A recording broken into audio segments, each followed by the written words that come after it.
ธรรมศาสตร์ทีมฟังโค้งเด้อพี่น้องเด้องามบ่นี่เรือจักรเรือหางยาวสองฝากฟังโค้ง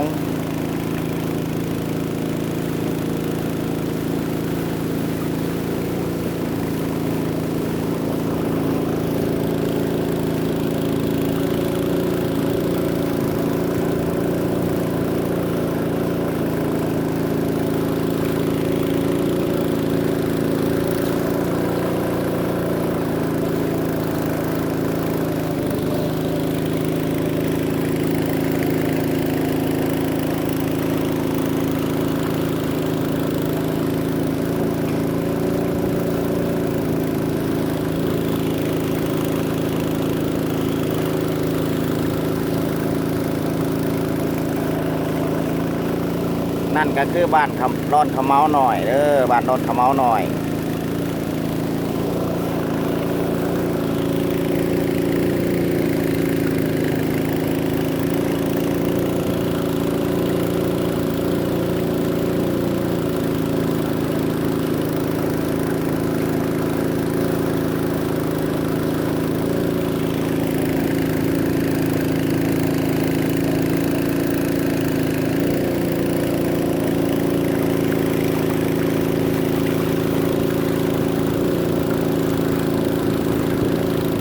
ธรรมศาสตร์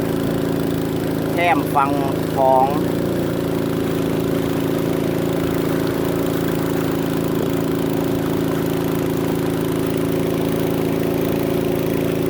นี่ก็คือหวยบุญเด้อหวยบันบุญ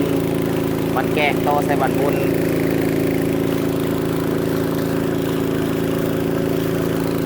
พญามองพญามองพี่น้องได้บ่พ่อใหญ่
ฮอดมันแกงเลยเด้อพี่น้องเด้อ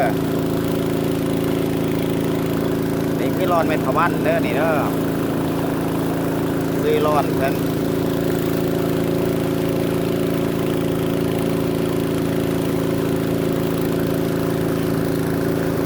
อ้าวโชคดีเด้อวันอังคารเด้อ